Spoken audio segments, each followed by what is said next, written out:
Haya, sawa, karibu. Karibuni, eti karibu. Asante. Dada Teddy, kulikoni? Salama. Kuna usalama? Salama. Ndio nauliza, kuna usalama? Juzi tu tumefanya kipindi hapa. Hata mwezi nafikiri ndio umeisha. Tuna kipindi chako cha kukuaga unaenda kazini. Sasa leo uko hapa. Umemaliza mkataba au umerudishwa? Nini kimetokea? Kuna changamoto ambayo imetokea. Changamoto gani? Changamoto ambayo ilitokea ni kwamba kuna pochi nilichukuaga, ilikuwa Jumamosi, nilikuwa naenda kanisani mkesha. Kwa hiyo sasa baada ya kuwa nimeenda Jumapili nikaa nimeirudisha. Baada ya kuwa nimeirudisha, madam akawa ameiona. Sasa sijui ni yeye alienda kufungua kwenye pochi yangu, maana nilivyoingia nilikuwa busy, mambo yalikuwa mengi. Kwa nikaa sijaitoa bado. Sijui ni yeye alienda kukagua au ni mtu alikagua akaikuta sijaitoa bado kwenye pochi yangu. Ndio hiyo shida ambayo imetokea. Shida ni nini hiyo?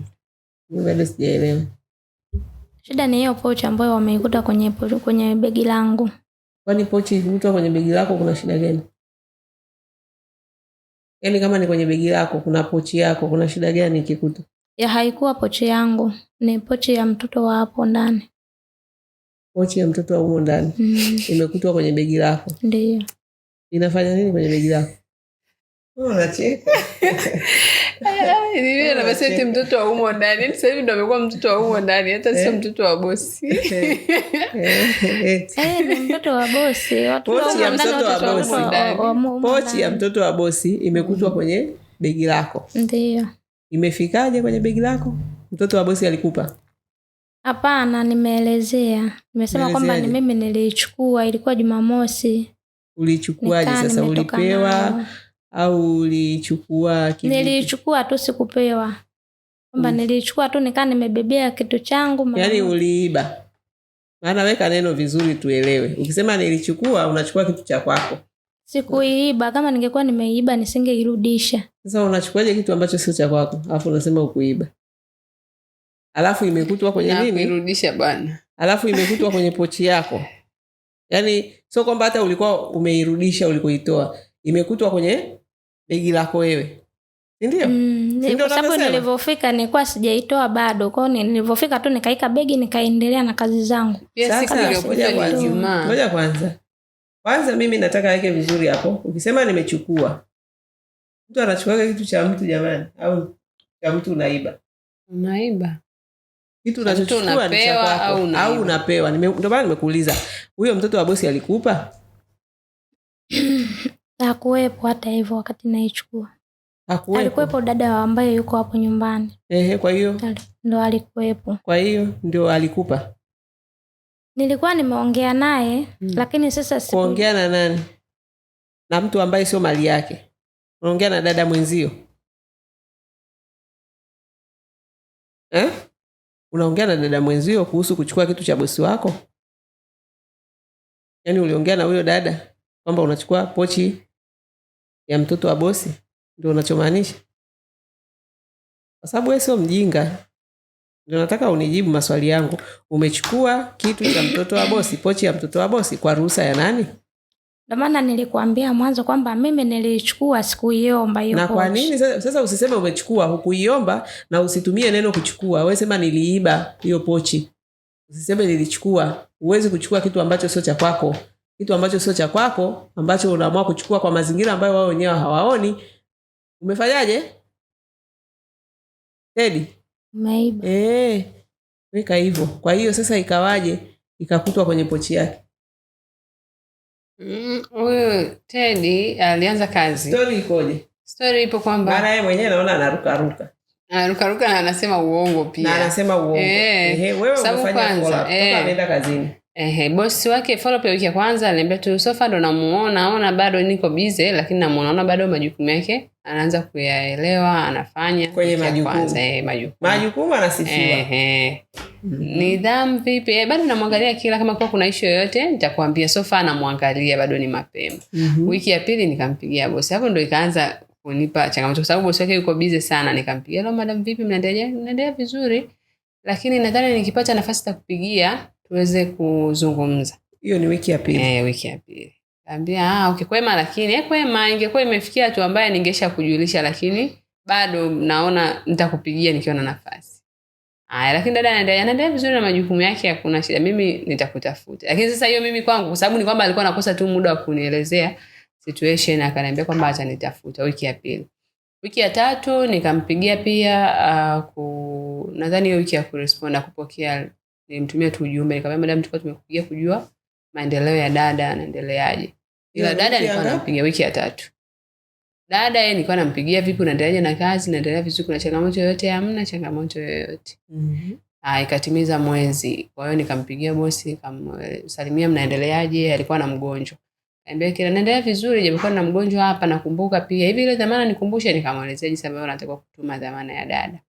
Sasa hapo ndio ilipoanza pia mkorogo. Kumbe uko nyuma kidogo hapo sikio akanielezea kidogo, akasema, "Hata hivyo dada alinikopa hela." Alisema kwamba hana nauli. Sasa sijui kama dada yenu amenyooka, yani kama vile namuona mambo yake yaje, simuelewi bado. Yani simuelewi, lakini akinishinda zaidi nitafanyaje?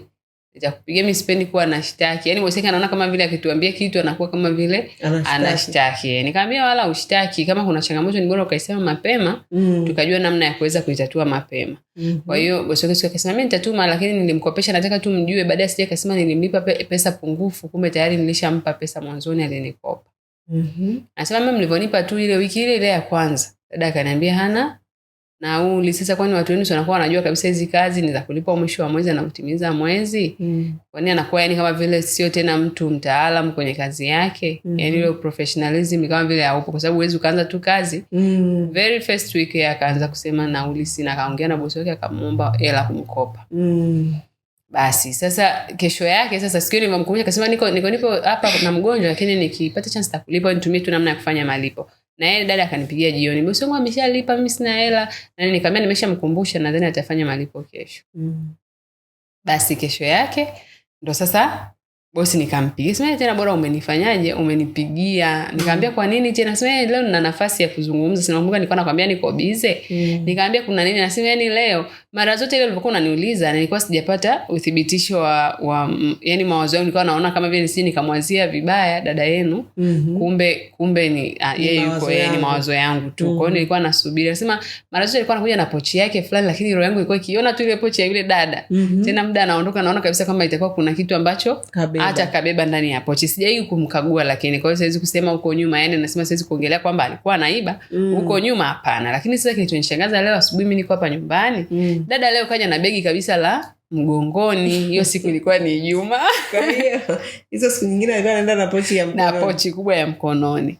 Sasa nasema sikio, nimeona tena mtu amekuja na begi kubwa kwangu, nikasema Mungu wangu, kama ndo ile mawazo yangu nilikuwa nawaza kama mtu anaweza kabeba kitu, hebu isije ikawa kweli alafu leo ndo amekuja na chombo kikubwa kabisa, atafanyaje? Mungu wangu sasa. Cha kubebea. Basi bosi akawa anajitahidi kweli asema nimejitahidi kweli kupotezea kuhusu ile begi la huyo dada. Yeye ameendelea na kazi zake huko, mimi naangalia tu ile begi. Ile begi hapana, ile begi basi akakaa mpaka muda huo na anakuja kunipigia, nadhani kwa ni saa 5 hivi kuelekea saa 6 za usiku za mchana, za asubuhi. Huyu dada ni wakwenda na kurudi, kwa hiyo anaenda na kupetu mchana.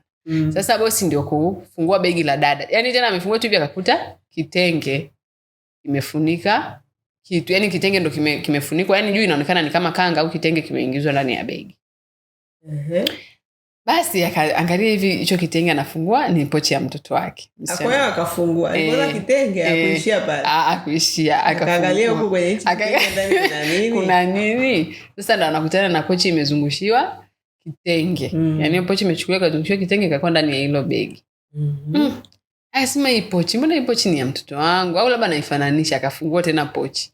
Fungua pochi akakuta notebook ya mtoto wake, note diary kidogo kipo mule ndani. Sasa hapo ndo kabisa akajua kabisa kwamba hii kweli hii pochi sio tu kwamba inafanana, hii ni pochi ya mtoto wangu. Anasema hapo ndo nimechoka. Nikasema Mungu wangu, dada kama amefia tu ya kuchukua pochi ya binti yangu. Sasa je, hivi vitu vingine vidogo vidogo ambapo mimi sifanyaje?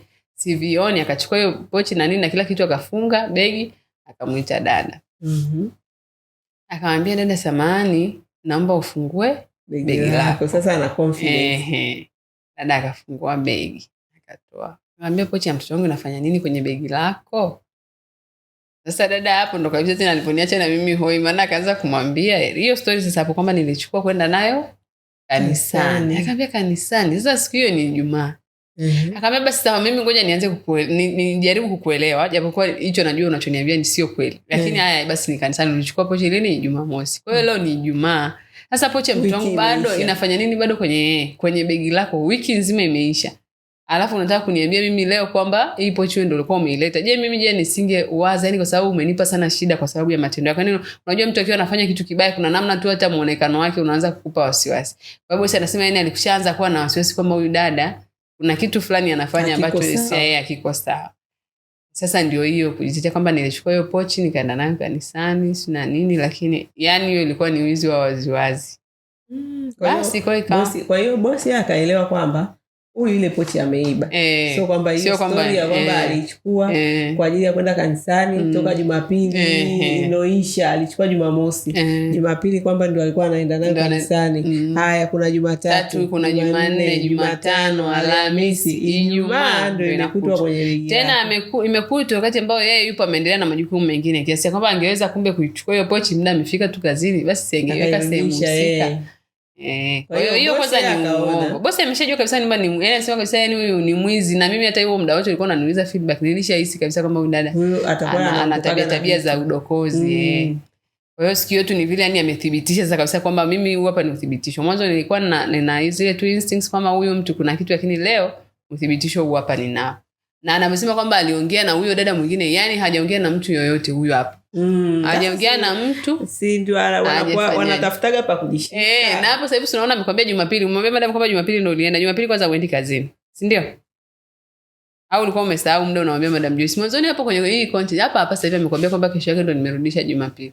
Jumapili kwanza uingie kazini, alafu hiyo pochi ilikuwa siku ya Ijumaa, sio Jumapili. Wala hata sio Jumatatu. Ilikuwa Jumamosi, hiyo niliondoka nayo Jumamosi. Alafu kurudisha kumwambia madam Jumapili. Yaani Jumamosi nilichukuaga Jumamosi nikaenda nayo kanisani Jumapili. Kutoka Jumatatu mpaka hiyo. Unasema kwenye mkesha sasa hivi au umesahau? Alafu pia nilisema Jumamosi bila.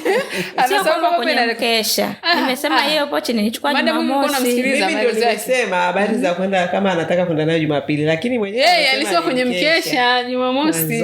Nilisema nilienda nayo Jumamosi ndio. Kwa hiyo Jumapili ndo nikawa kanisani Jumapili. Kwa hiyo ile pochi kama ni kurudisha. Kwa sababu mbali tena kama ni kwenye mkesha ndio nilienda nayo. Maana unasema uongo bora cha usiku kweli yani hapana, yani mimi sitaki kuchanganya. Ni kweli nilichukua Jumamosi. Jumamosi nikaenda nayo kanisani. Jumapili siingii, ni kweli Jumapili siingii kazini. Kwa hiyo ile pochi kutoka Jumatatu mpaka hiyo siku nairudisha, ni kweli nilirudisha Ijumaa ndo nikaja nayo asubuhi. Na nilifika muda kidogo umeisha.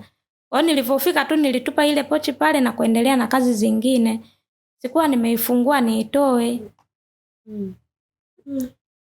Mtu mwingine hawezi kuniamini, lakini mimi sio muongo. Na ndio maana nilimwambia madam, nilimuelezea kabisa kwamba ni kweli 1 2 3. Hapana. Haujamuelezea, amekukamata. Yaani unajua ni tofauti na mtu ambaye unasema kwamba labda nilifanya kitu nikaenda kujishtaki kwamba jamani mimi nilifanya. Ningekuwa na nia mbaya ningefika tu nikaitoa nikairudisha. Umesikia story bosi wako alipoiona pochi? Umesikia alienda kufungua ndio akaikuta kwenye pochi yangu. Alipoikuta ndio akakuita wewe. Ndio akaniita ndio nikamwambia ni kweli. Nilichukua lakini nimeirudisha, nilikuwa nimeirudisha. Yeye anasema kwamba ndio nimeichukua saa hiyo. Kwamba ndo nimeichukua asubuhi nimeiweka kwenye pochi. Sasa kwani nani anajua wewe ulichukua saa ngapi? Ni kweli mtu ajue. Ilikuwa kwenye begi langu. Na mtu ajue kwamba tena siku zote ajegi na begi. Yaani kilichoshangaza zaidi ni kwamba hilo begi ndio linalotoshea hiyo pochi. Kwa hiyo siku hiyo alijipanga kabisa kwamba mimi kesho yake nitaenda kuchukua nini? Nitakuja na begi kubwa ili nichukue na kuonyesha kwamba kulikuwa kuna kitu. Kwa nini ulikuwa umeizungusha kwenye kitenge? Kama ulikuwa umechukua tu kwamba na inani na irudisha. Kwa nini ulizungusha kwenye kitenge? Niliweka humo kwa ajili siku hizi mvua zinanyesha, pochi yangu yenyewe yana nini.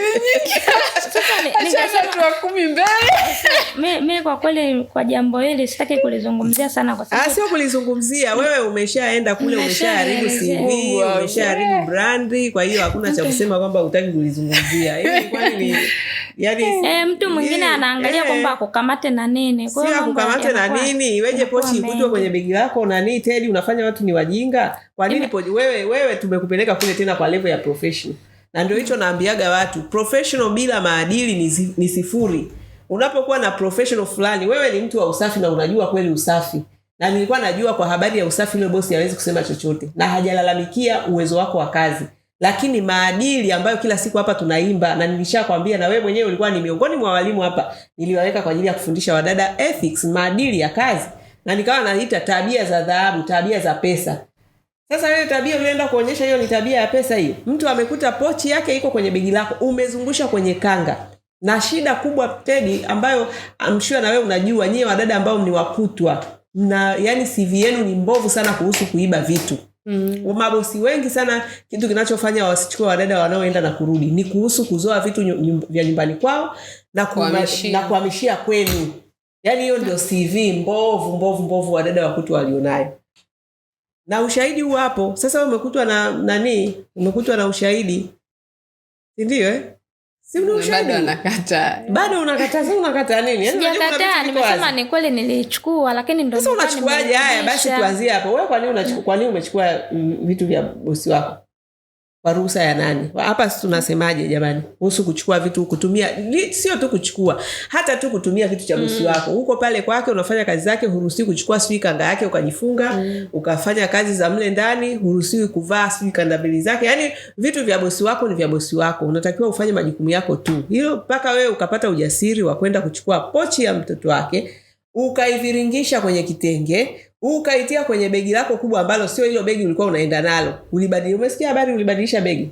Ulikuwa unaenda na pochi yako ndogo, baadaye ulipopiga hesabu zako kwamba hii pochi naitaka, ukaenda na begi la kubeba. Maana mwasinge kwa makini hivyo siku angeenda na begi kubwa la kuburuza. Wadada wakutwa jamani. I say inaonekana nyumba zenu zimejaa vitu vya mabosi wengi. Kabisa kwa mtindo huo. Inawezekana kule nyumbani kwako ndugu yangu, hata huyo bosi wako amekuja kukushtukia, si ana mwezi kazini, kamshtukia kashakaa mwezi. Sasa zile siku nyingine ulikuwa unabeba nini? Aje anikague. Wapi? Aje akukague saa hizi ushajipanga, ushahamisha. Nishajipanga. Umeshahamisha vitu, si umeshaona kwamba jambo limeshaburunguka. Kwa hiyo kama kuna chochote ulichokuwa umekichukua, utakuwa umekichukua umepeleka labda kwa jirani au kwa kama anania mbaya tujoisi. Ambayo ndio hiyo, ni ambayo ulionayo ni hiyo ya wizi kwenda kuchukua vitu vya watu bila ruhusa. Kosa langu ni kwamba sikuomba. Sio kosa lako, huyo ni wizi Teddy. Yaani wewe umeonyesha wewe ni mwizi, huna uaminifu. Yaani ulichokionyesha pale hakina haja ya kupepesa macho, umeonyesha kabisa wewe ni mwizi, sio mwaminifu, ingawaje unajua kufanya usafi lakini usafi wako hauna maadili. Usafi wako unaendana na wizi, unachukua vitu vya watu bila ruhusa na umebambwa na kitu cha mtu ambacho umechukua. Huo ni wizi kama wizi mwingine. Huwezi kusema tu kosa langu kwa sababu sikunia au unasichukulia kirahisi wakati mtu umekutwa umeiba vitu vya watu kweli. Kwenye begi lako umefiringisha kabisa kwenye nguo. Na hiyo ndio changamoto kubwa ya mabosi wengi ambao wamejaribu kufanya kazi na wadada wakutwa. Wanacholalamikia ni wadada wanakuaga wezi. Wanachukua vitu hadi vyakula. Mtu anahamisha hadi mchele, mahindi, mafuta, kila kitu anahamisha. Wewe umeenda umekamatwa na pochi lakini uwaga mnabeba vitu vingi. Yaani kwa hiyo tabia ushindi kubeba chochote kile unachoona kiko karibu, unabeba unaenda. Kabisa. Na hii tabia yule bosi wake mwingine si alilalamikia. Alilalamikia na akapiga hapa simu na wewe ukiwepo. Alilalamikia ulikuwa na tabia ya kuondoka na vitu. Wewe unasema nilimwambia si vitu vimeharibika mpaka juisi. Si alisema hadi juisi ulikuwa unabeba unaenda nazo. Yaani mwizi ni mwizi tu. Atachukua chochote ambacho anakiangalia. Leo kuna juisi unabeba. Leo kuna begi la mtoto unabeba. Kesho sijui kuna nini unabeba. Yaani wadada wakutwa kwa kifupi hiyo ndio CV brand mlioitengeneza. Kwa Tanzania uaminifu ni mdogo sana. Ndio maana wengi wana prefer bora ukae humo ndani. Kama kuna kitu unachukua basi utakula humo ndani, huwezi kubeba kuondoka nacho. Kwa hiyo usikatae. Kwa hiyo bosi wake akasemaje? Mtaka nisema hawezi kukaa na mtu ambaye alafu akarudi kazini. Yaani baada ya kukutana kubambwa na wizi, tukampigia simu akawa anakata. Kwanza sisi simu za ofisi akawa anakata. Kama mnampigia simu akawa anajua kinachoendelea. Baadaye akasema alikuwa kwenye bodaboda. Ila ni jamani. Bodaboda alitupigia baada ya kushuka kwenye bodaboda. Alipiga muda ukiwa umeisha, alipiga usiku. Kwa hiyo kesho yake asubuhi ndo nikaongea naye. Leo sasa kesho yake muda naongea naye, maana yake si ilibidi nimpe maelekezo hayo, huo muda nampigia, yeye akaja kunirudia muda umeenda. Kesho yake asubuhi akaenda zake kazini.